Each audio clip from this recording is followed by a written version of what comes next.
Hey everybody, welcome to another edition of Box Seats. I'm Frank Holder here with you. We got a great show in store for you today. I'm excited to jump into it. But before I get the show rolling, let me first introduce you to two of New York's finest comics. One is the name of Talent. The other one's name of Fig. Both of them, of course, if you all don't know, they got Def Comedy Jam on their resume. They got movies, they got commercials. They did everything. But this is what we're going to do for this show. We're going to talk sports. We ain't going to talk comedy. The comedy will come. I thought they was the same thing. My bad. Yeah. Hey, you know what, fellas? This is what happened. Happened last night is we were watching the NBA playoffs, and then somebody dropped the bomb. You know what I mean? I don't know what happened, but on your TV, but I was watching the Lakers game last night, and they got demolished early. Yeah. So, Talent, question up for you. When it's 15-0, right? How are you feeling about the Portland Trailblazers when it's 15-0, just out the gate? Well, I let me tell you something. I thought that they were going to come back still, even 15, 20 down, because it happened so early. When you got a lot of time to play with, you got a lot of room to come back and chip away because the other team becomes complacent, like we always say. You know what I mean? But to me, going into that situation, down 2-1, I'm Portland. I'm not letting it get 15-1 because the first thing I'm going to do, soon as I'm missing 2 shots and you making 2 shots, timeout. Yes, man. Timeout. It's supposed to be a home game. Timeout right here. I'm not even letting it get that deep. I hate Fig, when the score is 24-8 and it's Kobe Bryant night and the Lakers are wearing their jersey, you thinking it's over? It's a wrap? The game was over in the first quarter. Mm-hmm. You know, Portland never got an offensive rhythm, like none whatsoever.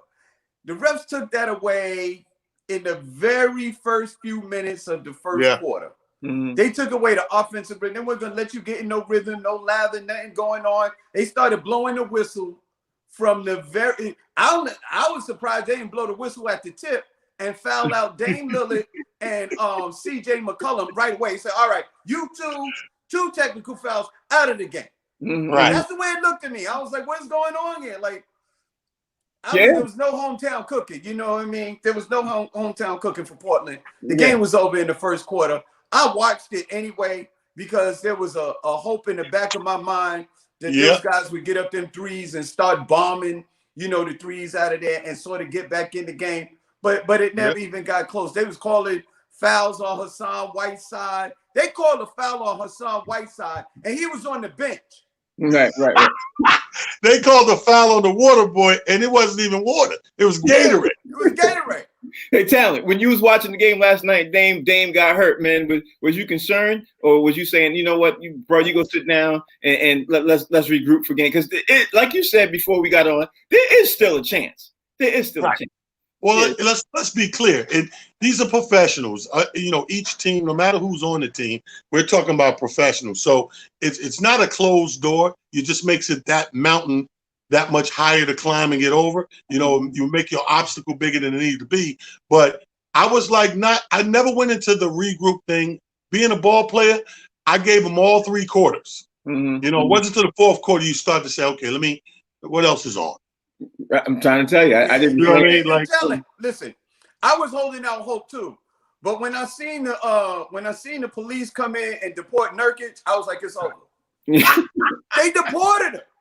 Right there. How you get deported during the game? Like, what'd you think? Huh? Same question to you. What'd you think? Man, listen, I thought that. Listen. When Dame got injured, I was like, at that point, to me, it was a wrap. Like, I saw him limping. I thought maybe he just, like, bumped his knee. I didn't think that he was injured because, you know, a knee-to-knee bump, man, that's some painful stuff. You understand what I'm trying to tell you? That is painful. That'll hold you out, you know, a couple times up and down the court. But when he couldn't really get it together and the camera showed him, you know, behind the curtain and he was, you know, holding his knee, mm-hmm. Yeah. Dame is the engine that makes that vehicle go, and if he ain't there, you know. Yeah. Talent, let me ask this, man. You played ball before, so you understand the dynamics of the game. And my question for you is, man, why did the Lakers started playing AD at the 5, game 2? Why didn't they do that from game 1? I mean, all of a sudden now he's playing 5. You know, like he's the center. I'm like, man, why didn't y'all do that in game 1? And maybe they could have adjusted. I mean, you know. as a ball player. You understand the positions of the game and everything else. What's your thought process on that? Well, from what I read a while ago, guys like certain guys who we know as centers, but who don't want the 5 spot. They rather the 4 spot. And he's one of the guys I read up on early on. He claims himself as a forward, a power forward, and not a center. Remember, Tim Duncan did that for a while. Right. You know what I mean? So I don't think it'd be the coaching. I think it'd be them pushing who they want to be. Same thing we watched that in the backcourts for a lot of teams. Guys that we think should be a 1 plays the 2, like to play off the ball. You know, Harden did that forever. You know, played off the ball, even though as soon as you give him the ball, he's dribbling 72 hours. Right. You're damn right. Fig, what you think? Man, I'm trying to tell you, listen. AD is a point guard, an oversized point guard. He just grew, you know what I mean, into that size. And he don't want to be down there banging. You know what I mean? He's injury prone as a forward. So he really want to be down there banging with the Joel Embiids and the Nurkic. You know, he don't want to be down. He don't want that kind of punishment. He ain't built like that. You understand? So he don't want that. That's why he want to be out there. He want to be cute. He's another monster that wants to be cute. I'm like, listen, once you get over 7 feet, your cute days are over. You understand what I'm saying? Because anybody looking at you, all they can see is the bottom of your chin. You're not cute no more. They can't see that. They can't see your face. All right, Talon, let me switch gears, man. Let's jump off the Lakers game because honestly, you and everybody here knows that Laker game was boring after the first quarter. You know, it was boring. Let's jump into the OKC game because OKC was down. They were down so much. I was ready to turn the game too. I was like, you know what? But then they started making a little bit of something, a little bit of something. Before you knew it, they tied the game. And Chris Paul turned into not that he's not already an all-star, but he showed his all-star pedigree last night. He put them boys in his back. And Chris Paul brought him home. Now the series is tied. Do you think Chris Paul could get the upset up there and knock out Houston, or especially after you saw the game last night, or that's it? What you think? Well, remember when we first started the playoffs and we gave our predictions and everything. Remember, I said that's the series to watch because the chip on the shoulder. Remember that conversation where we said, "Yo, Chris Paul, be careful. He got a chip on the shoulder. He used to play with him. You got to be a little bit upset." You know what I mean? Then you got Westbrook used to play over there. So there got to be a little animosity there. Right. And the funny thing is, it jumped out a different way. So it made us say, well, maybe we was wrong. We wasn't wrong. We got ourselves a series. Right. Yes, sir. Right. What'd you think, Fig? Man, it's the same thing, man. I was like, Chris Paul was like, listen, these guys are not the guys that you think they are. Stop reading the press clippings. These guys are the guys on the court, and they can be had. Right. You see what I'm saying? If we get into our bag, they can be had. All we got to do is play our game, and we could take these dudes. He said, because what's going to happen is Harden's going to turn into Harden, and the rest of these guys is just going to be the rest of these guys. You understand what I'm saying? They really should have been punishing these guys in the paint from game one. Remember, that's what I was saying. Right. So you got this giant of a man looking like the Rock. Right. So Fig, you got them taking them. You got them taking them. You got Houston losing this series. I forgot. I don't remember. No, I think it could go either way because James Harden. Look, the Houston plays a style where you can really get tired as the games go on. I think that's what their problem is because they shoot so many threes. You really getting tired. You don't even have enough energy to play defense after shooting so many. These guys shoot 40, 50, sometimes 63s in a game. And then you got to play the day after tomorrow. Man, you get tired after that. By the end of the series, they exhausted. Let me ask you a question. Is Westbrook returning? Yes, he's supposed to be returning. When? This series? This series, supposed to be. But again, so then that keeps it anybody's series. But I would tell you this: if he didn't come back in this series, or if he comes back too late, I'd get his series to OKC. Okay, all right. Yeah, because listen, let me just tell you this: if Westbrook plays the game where he's driving into the paint and finishing at the rim, Houston got a strong chance of wiping out OKC. But if he's trying to chuck up the threes like he's James Harden II, not gonna happen. I've seen that guy before.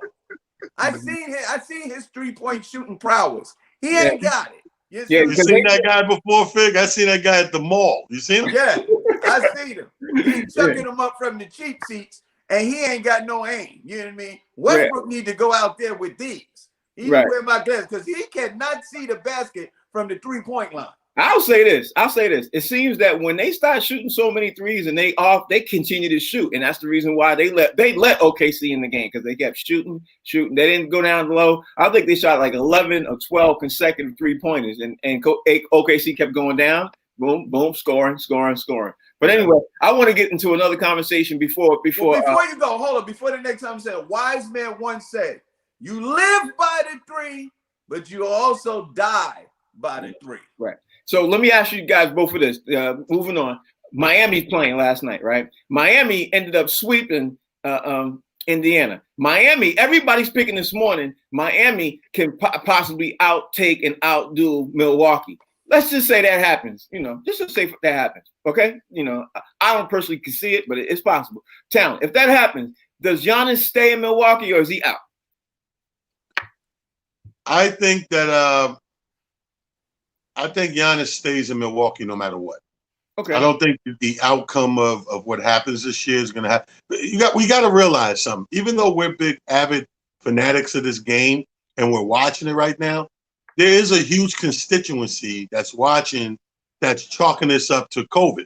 Mm-hmm. This is our pandemic season, whatever. So, however good or bad it goes, I think people are giving it a pass, so to speak, for the most part. So I don't think he would leave due to what happens with this season, but anything can happen, man. You know what I mean? I just think that Giannis, the kind of carpet they're going to roll out for him and cater to him right now, I don't think he's going in.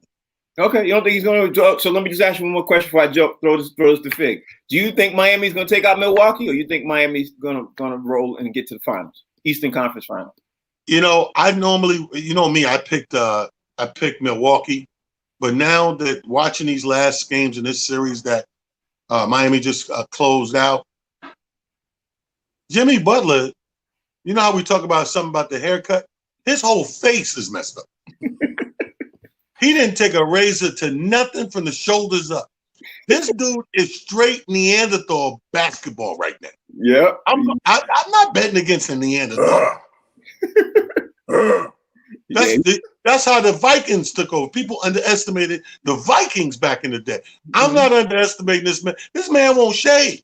Yeah, he out there. Fig, what you think? I think that Jimmy Butler got how you have a peasy head on your face. His beard is the BDBs. He just got the BDBs all on the side, like Yeah, he got it. So you think you think that what you think is gonna happen? I think. Look, the thing is that I really like Miami. They playing together and stuff like that. Beating Indiana and trying to build Milwaukee as a different monster. Because let me tell you something about Milwaukee. Everybody talk about Giannis, but they still got them 2 7-footers, them twin brothers on that team too. Mm-hmm. And them dudes is monsters. And one of them is a banger down low. And the other brother, not only can he bang down low, he can knock down 3-point shots. Mm-hmm. So you if you really in there, you got actually what you got on that team is 3 7-footers. Mm-hmm. You got Giannis and the two twins. Right, the Towers. The Lopez brothers. So yeah, Lopez. I mean, so you think the they one with the wild hair is the banger, and the one with the short haircut can shoot 3-pointers. And then you got a couple of guards that play decent too. So I'm not really seeing. I mean, I know Jimmy Butler is the thing, but I don't think he got enough dogs to knock down Milwaukee. Now, if Milwaukee does lose, I think the other teams that really want Giannis can put a lot of pressure on him, man, when they roll out that red carpet, because Milwaukee is not going to be the only one with a red carpet. You can roll out a red carpet in Milwaukee, but you still got that Milwaukee weather. Right. Them teams out in LA, they can roll out the red carpet, and then they got some red carpet weather that they could shine on Giannis too. So Right. I don't know, man. I heard months ago, before all of this COVID started, that Golden State had their eye on Giannis. Yeah. I heard. And I was like, if this dude end up in Golden State, my God. Yeah, it'd be horrible, absolutely horrible. But before Derek Anderson comes in, I don't know what time he's supposed to come in any second. Waiting for him to dial in. Before he comes in, I want to ask you both.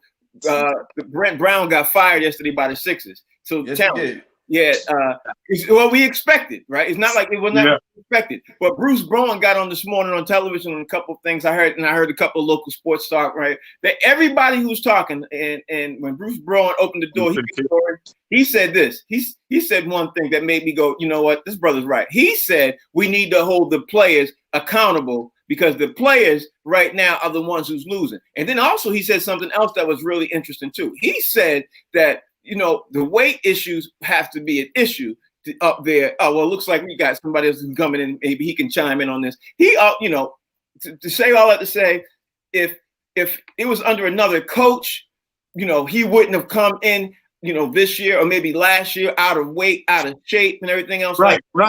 And he wouldn't even be doing that. But you know what? Let me add our next guest into 7-time NBA All-Star player, won the NBA championship with the Miami Heat, Mr. Derek Anderson. Mr. Anderson, how you doing today, brother? D, what up, D?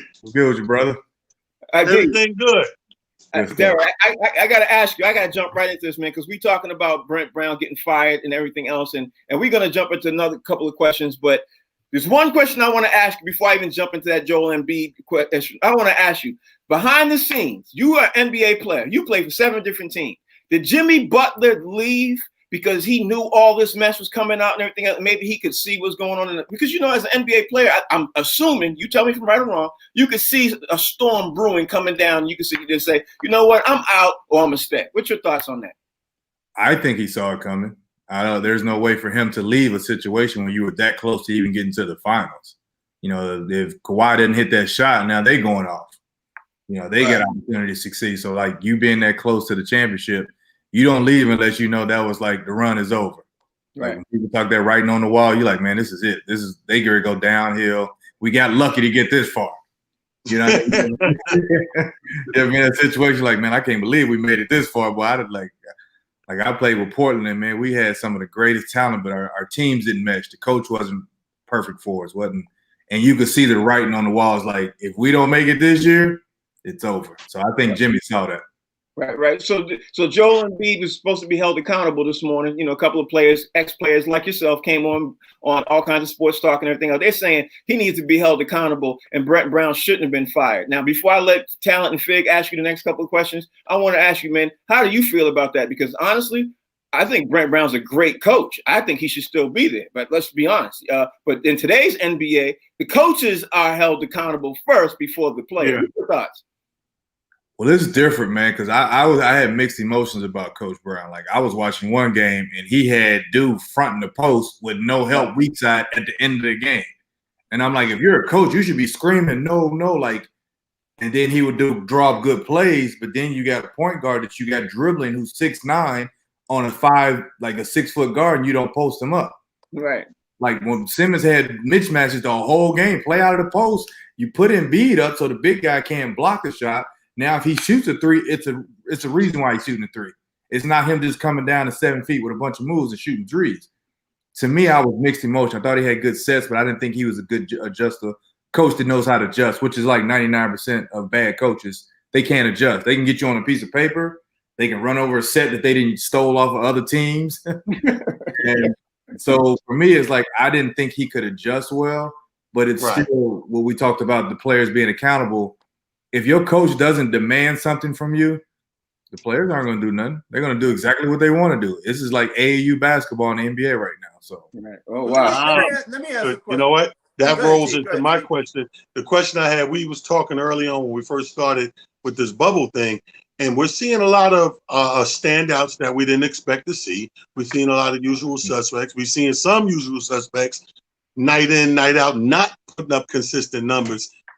I said, as a person who played in leagues growing up, that what I did notice on my teams, Derek, is that you had guys that in a gym, in a scrimmage atmosphere, was bananas. and then you put people in a audience arena atmosphere, total the opposite. I think you got players that thrive because people ain't there, and you got players that thrive when people are there. What's your thoughts on that, player wise? I'm from the projects, man, so I don't know. Like I didn't get to see, our parents didn't even come to the game. My school was literally across the street.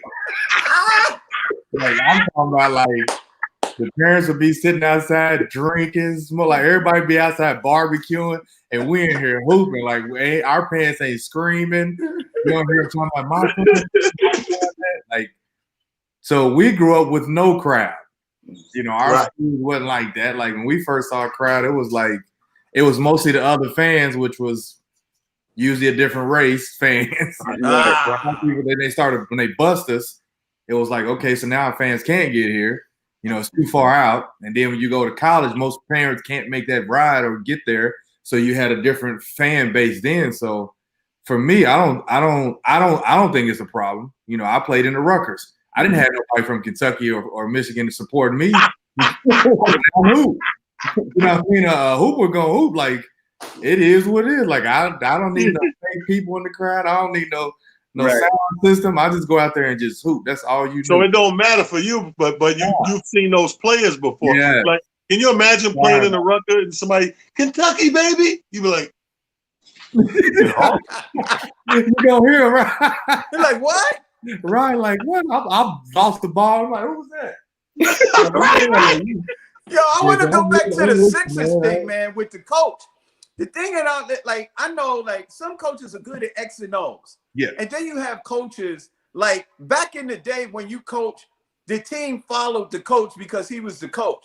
But now we're in the era where these guys are not only players, they're also brands. These are multi-million-dollar brands. Yeah. I think that the coaches not only have to be good with the X's and O's, but now you have to be able to manage the egos and be able to get these guys to follow you. And that's the problem that I think they had in Philly. He may have been a good X's and O coach, but I don't think he was good at managing the personalities and the egos. What do you think about that? Oh, you're 100% right. But here's what I tell everybody from this last probably 10 to 15 years. It starts, remember how the generational gap changed with schools, bro? Mm-hmm. And the parents was messed up. So dudes who make it to the NBA, they've been getting they butts kissed for 15, 16 years. So now when you tell a coach that, hey, I told you to do this, he talked about his high school coach kissed up to him. His college coach, they're recruiting. Everybody's kissing up to them. So basically the dude is a player. He's never going, like this generation, like think about this real quick. Michael Jordan listened to Phil Jackson, who was a former player like a few years before he got there. He had him doing yoga in practice. Jordan like, man, I ain't doing this. Y'all see the Last Dance when he told Jordan, y'all got to run suicide, the track, y'all got to run around? Yes. Tell an NBA player to just run around as a punishment right now. What are you going to do? Man, they're boycotting that practice. Right. Wow. This generation doesn't have any like threshold of fear of, like you said, they're brands. So they don't have any fear of higher powers, like the general manager, coach. Man, that don't mean nothing to them. They making money. They make more than everybody in that building except the owner. So guess what? I don't care nothing what you telling me. I'll walk out this month. Right, and ours, not like football or somebody else. Ours is guaranteed. Right. Yeah, man. I think that's a major problem. That is the problem. In Philly, because you got I call Joel Embiid a giant and a monster, but he's out at the 3-point line. I think he could dominate. I really think that Joel Embiid has the talent to dominate almost any game if he just get down on that block and go to work. But he never goes down there. Okay. With that being said, Derek, let me ask you this question. Just go destroy people. Don't ask for a foul. You go make it. Right. Take it up and dunk. Take 2-part hard dribble, left, right, and go to dunk. You can't block it. They'll foul you. Right. You're doing this and you doing that. And now it's like there's no rhythm. They don't want to. If they don't call it, that he's going back. Now the coach goes away from the play. Like the variations come from your star players not dominating. And again, it comes back from them because they say the oldest. Hey, no, we're just explaining to you what happens. We see what you. There's no reason because we talk. Like some kids said about Shaq in the generation. Like Shaq right now, they said in the pick and roll. Shaq couldn't guard the pick and roll when we was there. but you couldn't guard him either. Right. With that being said, Yeah. With that being said, if Larry Brown's not walking through that door because the players got to get their behind kids, Larry Brown's not coming in. Who would you pick as coach right now of available coaches, knowing certain systems and everything else? Who you think is walking through that door? Because everybody this morning is picking Ty Lue. Who you pick? Besides me? Besides you. Besides you. I think Tyronn Lue will be a great choice because I think he's a former player who's recent. He's kind of adapted to that new generation, and he got that split mode. So he'll be like, okay, I got this. I know how to handle this guy. You know, I think you need a mix of that. You keep getting older coaches who do it their own way, which is like, well, hey, if this doesn't work, I'm not changing. You know, it worked for me before. Like, no, you got to adapt. That's why I like Greg Popovich, Pat Riley, Rick Pitino, the coaches I played for. We adapted. Even when they were old school, they said, hey, this ain't working. We're going to do this and we're going to adapt. Like we were down 0-2 to Dallas, and Riley said, hey, Dwayne, I need you to come off. I need you to go off pick and rolls more than one-on-one because they double teamed us. Mm-hmm. Came off pick and rolls, you couldn't guard him and Shaq. Him and Alonzo, like it worked better. He adjusted. Most coaches going to go down with the ship and get swept because they don't adjust. So I would say Ty Lue because he's closer to that era and he can go. I think Mark Jackson would be a good coach there as well. I don't know his style of coaching because when he was with Golden State, they just him and Monte and all them guys, they shot a lot. Mm-hmm. You don't have at Philly, you got too much talent. You got to move that ball, cut like a San Antonio type. Mm-hmm. You got to make plays. You got like guys who can actually dominate a game. But if you go into a dry system where y'all just shooting a bunch of shots, it's not going to work in the Eastern Conference. You see what Boston's doing. They let all them young boys go. You got to let everybody go and let them do it. But if you want to be stagnant, you got to kind of break it up and run sets, run back doors, then go one-on-one. You got to move that ball because Joel Embiid can't be stopped. Ben Simmons can't be stopped if you put him on that post. You got Tobias. You got guys around that can put up 30 every night, not some, every night. But if you're not, you got one guy getting 15, the next guy's 20, and nobody's in 30, and you got that capability, that's to me is coaching. Right. Do you think that the Celtics are overachieving? No, they've been doing it for 3 years. Yeah.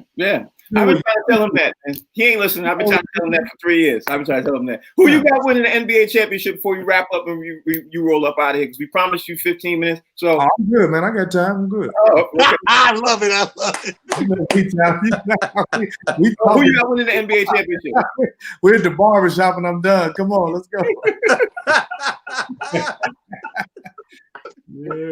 So who you got winning the NBA championship?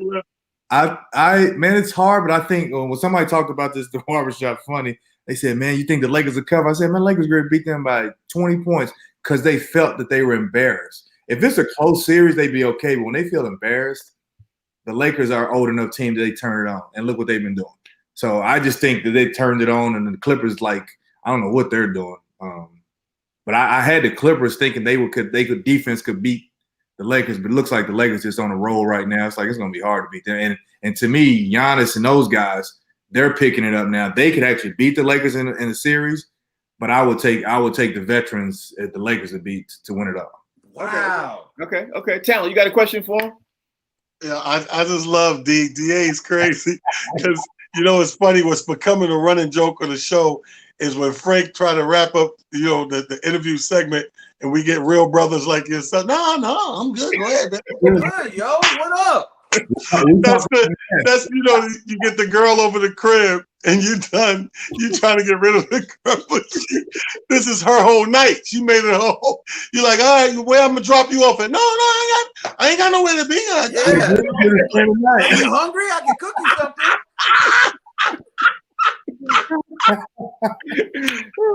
You know what's funny? I just appreciate you coming through, D, because we need, like I said in the text, we need that insight of, me and Fig, we're gonna clown everybody from haircuts to sneakers to knee pads, and we need that person that's been there, done that time and time again to say, no, this is the mentality we got when we're doing this. This is how we felt when we're doing that. Like, so that whole insight of the coaching, that was like some great insight right there of an old coach adjusting and adapting and changing because the win is most important. Right. Your favorite coach? Who's your favorite coach, D? Yeah. Well, it depends because when you say favorite, like Rick Pitino, when I was in college, we had a great time. He talked to us about basketball. And you won. And I won. Man, we could have won back to back. Yeah, that's true. Yeah. I think Greg Popovich was a really good, solid coach. I only played 1 year with him, but Riley was good. But I tell everybody, whoever asked me my whole life, my middle school coach was the best coach I ever had. He was a black guy. Right.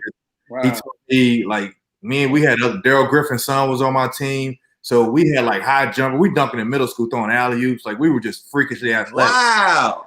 But he taught us jab steps, passes, pass fakes, stuff that you don't teach athletic kids. Normally, coaches just run out there and throw us the ball. We go kill people. Right. That coach, Hildred Fisher, Coach Fisher, he taught us how to jab step, shot fake, stuff that you teach non-athletic people to do. He taught us how to play and think the game. And to me, he was the greatest coach I ever had as far as teaching me everything. He wasn't just trying to win games. He said, y'all need to learn how to play together. Y'all need to how to compose yourself. Like I took something from him is stop crying for fouls. Like my AAU programs I teach, if you flop, you come out the game. Don't you flop. Oh, If he don't foul you hard, if you dive in him and you complain and don't get back, you coming out. Right. You Right.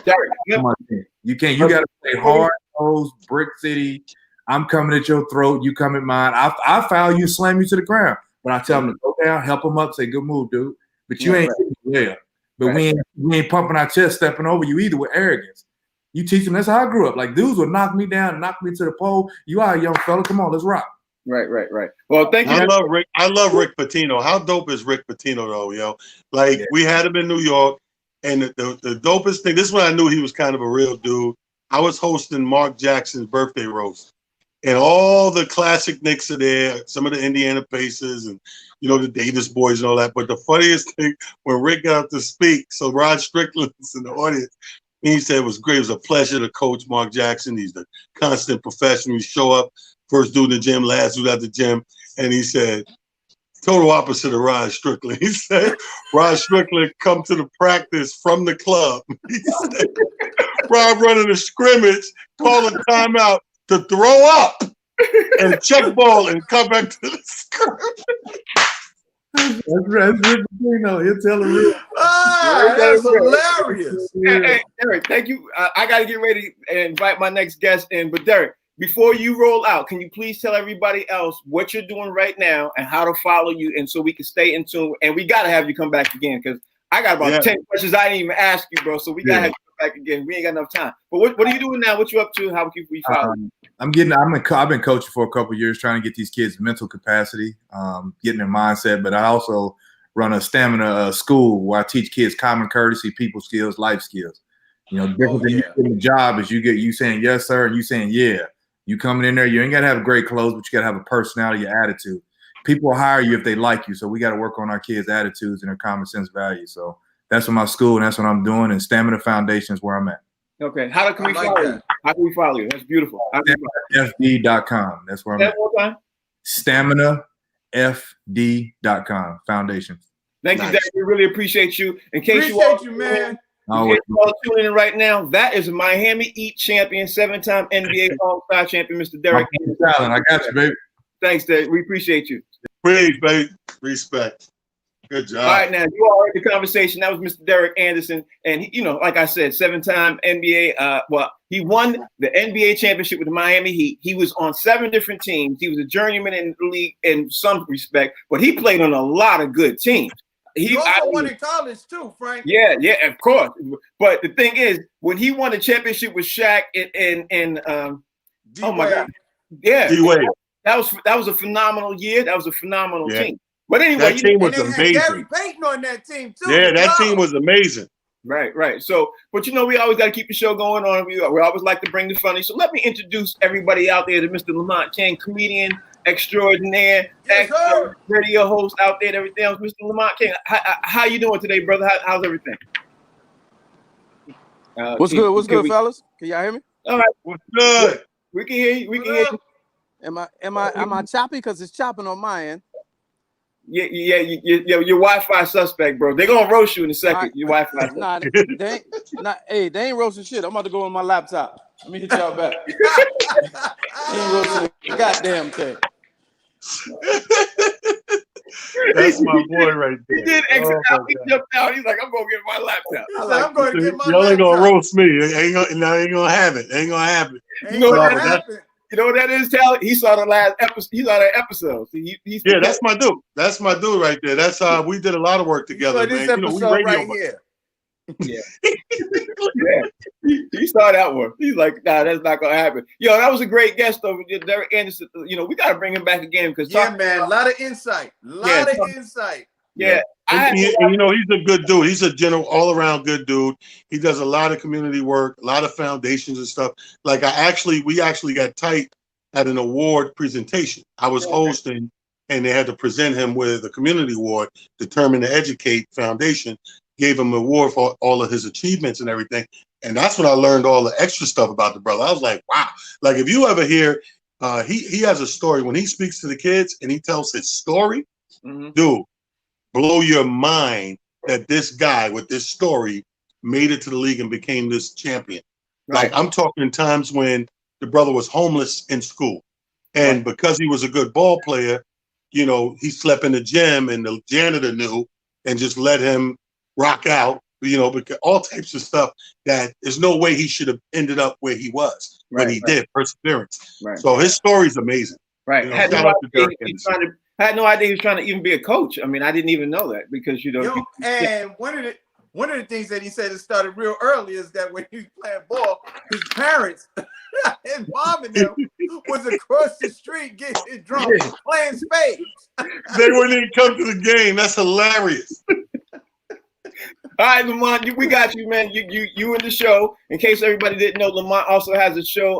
Lamont, tell everybody out there what the name of the show is. I also know you on Urban View. You do Satellite XM. You do Sirius XM Radio every Friday. You do your show every day from 6 to 7. Everybody out there, what's going on, man?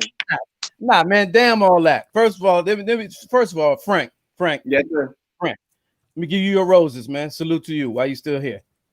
Okay. Fig, I know you don't remember me. We was in LA at the same time, man. We shared many stages back when you was doing acting and comedy. You was on the hybrid shit. You was doing gas station commercials and doing stand-up. Yeah. Let me give you your roses while you still here. Talent. Appreciate you. Salute, bro. Salute to the God. Give your roses while you still here, man.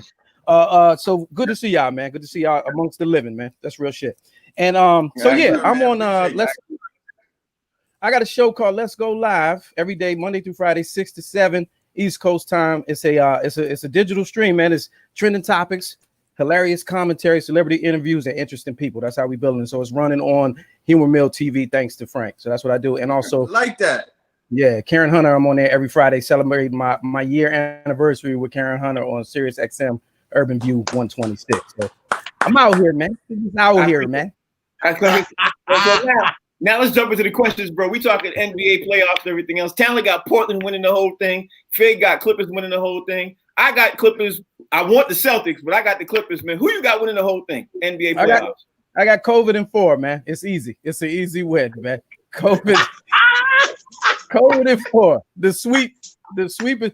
See, look, I seen the interview with Derek Anderson. Y'all asking the wrong questions, man. Y'all are really off base. I expected more out of y'all, man. The question is, who's doing these dudes twists, man? It's a lot of dudes with furry twists. So it's a couple things, man, that's screaming at me. They not new cornrows either. They getting their hair done in old twists. and I gotta know who's doing it. That's the real question. It's a bubble, man. It's a bubble. Yeah. Okay. You can't get the proper hairdo in a bubble, player. Yeah, man. Look at Jimmy Butler face. Yeah, you can't even get. According to Jimmy Butler, you can't get no clippers in the bubble. Yeah, Jimmy Butler got Kevin Durant sideburns. You know this back here on Kevin Durant. Jimmy Butler got it right here. And they said they got 2 stylists there, right? 2 barbers, but them stylists ain't doing those twists. I think they doing each other twists, man. They doing each other twists. Stylists are for the reps. Are you telling me there's an NBA player sitting down on the floor with another NBA player twisting his hair? Yes. Offensive foul. Going this way. It's going this way. But nah, I think, Come on, really, who you got? Come on, for real, who you got? Because I know you're watching the playoffs. Portland was looking good up until last night. Of course, 824. They had to do it for the legacy and all of that. If Lakers can tough it out and get past them, I don't think there's anybody else that could stop them. Okay. LeBron got to do it before his down slope. He can't before you start talking trash and throwing him away. He got to get that one in with the Lakers to seal his legacy. Right. Okay. So who you got coming out of the East that the Lakers are going to beat in the finals? Probably Milwaukee. Okay. Yeah. Okay. It's like that. And what was your thought process, man, when you saw that the Sixers fired the coach? Because these are the hot topics everybody's talking about right now. Sixers fired. Unfortunately, I couldn't care less. Okay. I couldn't care less. Wait a minute. Okay, so I got a question that you really got. I want to know. When's your boy coming? I see you got the Washington hat on. Yeah. When is your boy coming back? When is the Wall gonna come back and do something in DC? That's the question. Everybody here is trying to figure out if they're gonna really hang the franchise and start building around Bradley Beal or welcome John Wall back. It's pretty much up in the air. And their quick exit out of this, out of the bubble, is adding more confusion to it. It's still up in the air. We have man. Don't turn your back on Wall. Wall is pound for pound the best point guard. Nigga, don't do it. That boy. I don't see building around a Beal. Bill? Yeah, but if you already, Bill, man. I like Bill, but he's not built around. No, he's not built around. But if you've already tainted the relationship, which I believe the organization has with John Wall, it's gonna be tough to come back from that. And he's expensive. He's not cheap. No, he's not. We'll he got take a him. major contract. Yeah, right. New York Knicks, we'll take him. Yeah, You hear this, right? Yeah, because what the Knicks do, we take old players and players who are super injured, and they play for one more year, but we give them a 10-year contract. Yeah. That's about right. You're right, though. But see, the Knicks got it half right. We've always had it only half right. That's a good thing to do, is to grab these old players. The problem is we max out like they're 19. And now the first 2 years, they're teaching and developing the younger players, which is great. You need a veteran. But then year 4, 5, 6, we come on, Xavier McDaniel. Time for you to right. Time for you to come off them books. Right. Well, at least y'all a step ahead of us, because I really don't know who plays for the Wizards. I don't know any of the names of the people that play. But you got that young, you got a young Asian. What's that young Asian boy? He look good. Yep. Look at this dude. You know his name? what is this thing? You just did the exact thing. Kawasaki. Yeah. You got that young boy, Kawasaki. That's his name, Kawasaki. Yeah. Right. Yo, you just did the exact point he made. He said, I don't know nobody's name. And you go, no, y'all got that nice little light-skinned Asian boy. He said, Yeah. What's his name? I heard he was nice with it. You heard? All right, then maybe I can ask you about some football, because that's in your area. Maybe I can ask you some football. What do you think about the name or the no name with the Washington no name team, football team? I think they got off easy, man. It's been a long time coming. The people that have been concerned about that have been pushing it for years and years. I think it was a matter of the sponsors leaving. I think it was a matter of that scandal coming out.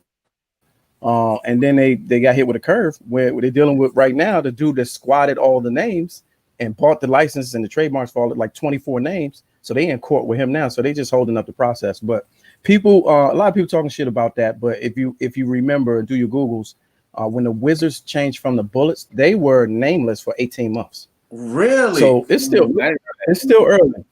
It's still early. I like watching. That's a good position to be in. Whoever that dude is, you got all 24 names. Yeah, that's power, baby.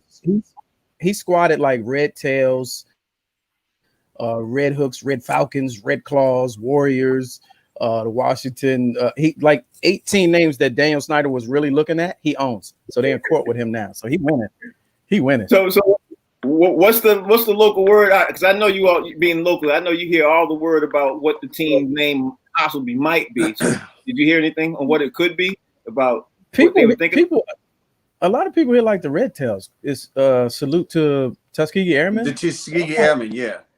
But I'm like, yeah, that's how I was like, I think they're going too far. I think they're harping on the word red as far as the racism term for Indian. So that's what that is. But I mean, once you say Red Tails, we know what that is. Like that's history. That was done. I really like. It's called Washington Football Team now, but I like Washington Football Club. That's my vote on some rugby type, like some hardcore. Right. They come out there with unpainted helmets, no shoulder pad, like the Washington Football Club. Like they mean. I watch a lot of porn.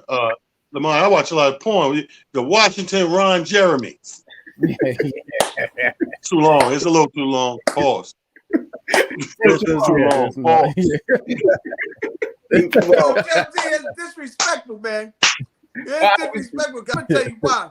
That means you're watching the white porn. I mean, the fact that you're watching porn is bad enough, but why the white guys? That's all I do. Like, I'm not watching this incomplete black porn. They don't give you no storyline. They just come in boning. I don't know none of the characters. Yeah, no background, no nothing. How did she get I'm not doing that. Yeah. Well, Lamont, tell everybody out there how they can find you and everything else, and what we expect on today's show and for the rest of the week. Go ahead. Today's show on Let's Go Live. I tell a lot of personal stories. So I'll tell. It's called That's a Cool Story. I'll talk about when I met Derek Anderson, because Derek Anderson was a cool dude, man. We were in Louisville, Kentucky. I was with a morning radio show, and he came out. We were in his hood, and he pulled up in a Maybach. Now this is early. I think he was maybe 1 year in the league. This early 2000 maybe, and he pulled up, and it was back when Maybachs were new, and we didn't know how to pronounce them. And in the video, in the Jay-Z's and all that, you supposed to have a driver, and Derek pulls up by himself and hops out like it's an Accord. And I was like, wait a minute, I think he's doing it wrong. Either he ain't doing it wrong or he don't give a shit. That's a real dude right there. So shout out to Derek Anderson too. He's cool ass. But YouTube, Lamont King, youtube.com, Lamont King. It's called Let's Go Live, Monday through Friday, 6 p.m. to 7. And Mr. Lamont King is all social media. Yeah, I'm trying to get my subscribers to YouTube up to 1,000. So help me get to 1,000 people. YouTube.com, Lamont King. Appreciate y'all. Good. Thank you, Lamont. Appreciate you taking out. Appreciate you, Lamont. Yeah, that's my flowers back at you while you're here, baby. Flowers back. Yes, sir. Yes, sir. All right, y'all. That was Mr. Lamont King. We appreciate him for taking the time out doing the show. We got to finish up having the conversation because we was having, of course, an in-depth conversation about the NBA Finals. We didn't even touch on the NFL. Yeah, I mean, because there's a lot of stuff jumping in the NFL. But I'm gonna jump right into it right now with telling you what.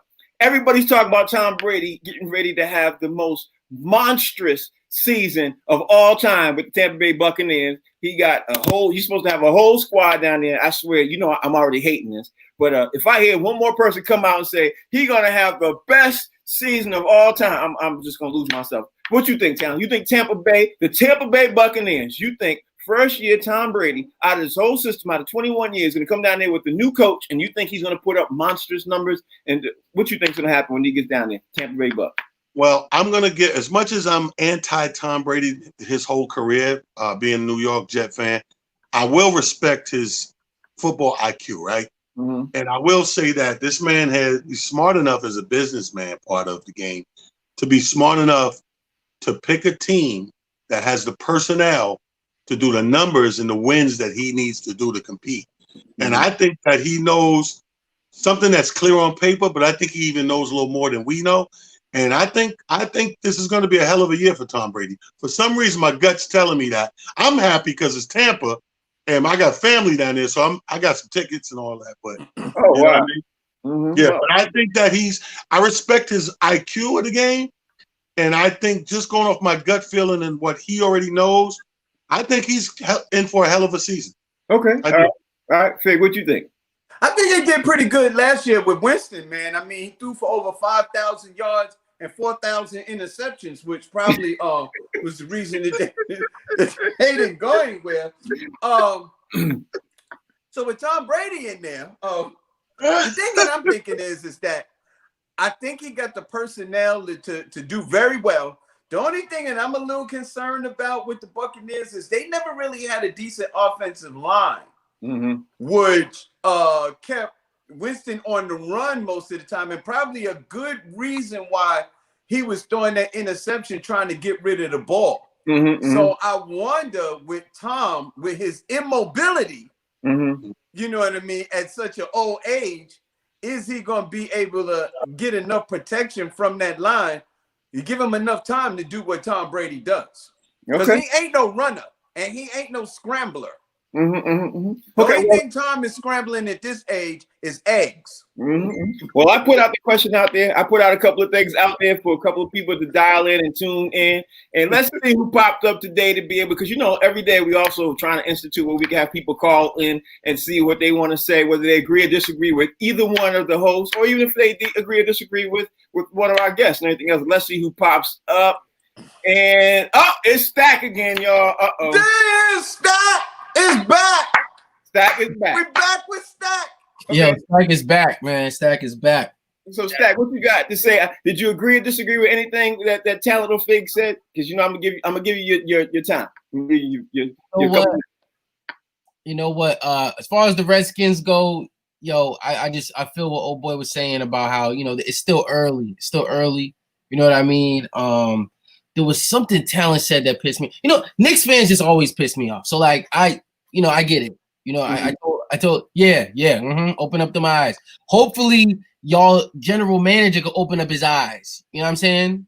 Maybe. Y'all always getting people who washed up, ended their career, give them the 10-year contract. Y'all was right about that. You know, y'all was absolutely right about that. Talent, I posted the show from yesterday.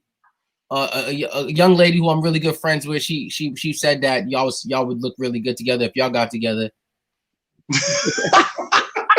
She said you told her that too, man. She sent the selfie and the picture with y'all too, man. So, you know, reach out. You know, I'm not gonna go too deep into it. Frank, thanks again, man, for having me.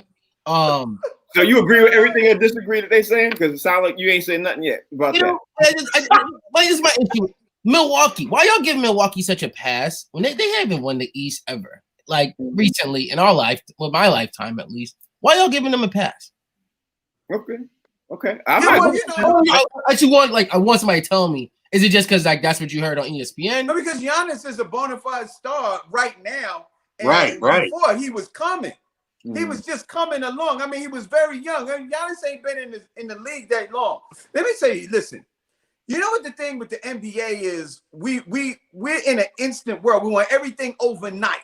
So what happens is when a star or player comes to a team and they're new, they expect instant results. But what it really takes, it takes an average of sometimes 5 to 7 years for an NBA player to get those NBA legs, and that team starts to win at a high level. And that's why we're talking about Milwaukee right now. Giannis got drafted 7 years ago, and wait, and Giannis won the MVP last year. And Toronto went to the finals. Okay, but they lost on a fluke. All right. So if it was a fluke, right? Why do I have the feeling that Miami's about to give them some serious problems? Like, why are we ignoring the fact that Jimmy Butler has been willing some wins all season? You can raise by Jimmy Butler's hair. Like Miami ain't legit. Is that what we about to do? Jimmy Butler's hair confuses people. Yo, so Zach, I'm giving you your last 60 seconds, man. Your outgoing statement. What you gonna leave Talent and Fig with, because they got to get their rebuttal in before we roll out. Damn, Talent and Fig. I just want to let y'all know, man. The Knicks got no talent, and the Knicks ever being good is a fig of your imagination. How about that? Okay. Thanks for joining the show, man. We appreciate you. No. Okay, y'all got a rebuttal. My man Stack, you got a rebuttal, because I'm not gonna leave the show without you all having saying something. Whether he agrees. First of all, Stacks was all over the place today. I don't know, some about a girl or some good couple. I don't know if we was talking about the WNBA or female wrestling. The point is this: he talking about my Knicks. He can't exit out talk about dirty about the Knicks. We have been in the last few years in our rebuilding. And when we get to our next level, where we start to compete, which should be this season, He's gonna have to eat all those words. I understand he up in your area, Frank, and he's why do you give this one a pass and Boston this and Jimmy Butler that? Stacks look like one of them dudes that's kind of condoning that they don't shave and cut their hair. Okay. You know what I mean? I'm old school. I know my mom, when we didn't have no money, we got a haircut. Okay. So when you get money, you would think you would get more haircuts. But what I'm seeing is more millions, less haircuts. It ain't the haircut that's breaking you, bruh. When the NBA dudes get out of the league and they, go, oh, look, Vin Baker went, he broke. This one's broke. Antoine Walker. Listen, it ain't the haircuts that's bankrupting these dudes. Get your damn haircut. Get out the cars and the $50 million mansions. Get the haircuts. I guarantee you the haircut is not bankrupting you. And one thing about the hood respect hood. So if you've been getting your haircut the whole time you was in the NBA, then you get out and you go broke, they'll front you more haircuts. Fig, I'm gonna leave him on that note. Fig, the haircuts have it, man. Hey, let me tell you this. I believe that the Knicks is gonna be all right. I think we in good hands with Mitchell and RJ Barrett and my man Knox, and we got Thibodeau. You know what I mean? We got Randall. You understand? We need a couple of pieces. I don't know who they're gonna get. Number 8. You know what I mean? I don't know who the 8 pick is gonna be. But we're gonna get somebody, man. I think Thibodeau can turn this team around. He's turned other teams around, and I think Thibodeau can do it. If we can just get Dolan to sit up in his big palatial estate and not meddle with the team, I think we'll be all right. Or just go on the road with his band. Just go on the road. Yeah. Yeah. Oh, we got to book Dolan's band on some dates. That's what we got. That's right. We get ready to wrap up the show. Everybody out there, you're watching, of course, the Box Seats Talent. Tell everybody out there how they can follow you and all that other stuff, all that good stuff. Hey, man, all platforms. My Twitter folks, I'm at It's Just Comedy. My Facebook folks, King Talent Harris, and my IG Live folks on Instagram, Talent the Comedian. Salute. Fig, how can they follow you? And you know that's, man.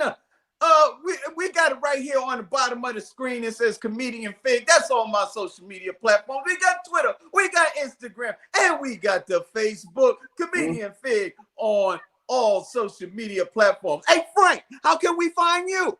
I'll tell them in a second. First of all, before I do that, I want to thank Derek Anderson for joining the show. That was a great interview. I really appreciate that. Also want to thank my man, Mr. Lamont King, for joining the show. And I even want to thank Stack for coming in and giving his 2 cents in there real fast. I'm hoping he's going to come in and we can squeeze some time in with him and maybe a couple of other people. We can figure that out. Follow us, Humor Mill, on every platform. Download the app. Continue to watch the channel. We appreciate y'all. We'll see y'all tomorrow, 1:00 p.m., and with another surprise guest, because we get these guests every day. Right, Talent? Right, Fig? That's what we do, right? You better believe it, baby. Every day.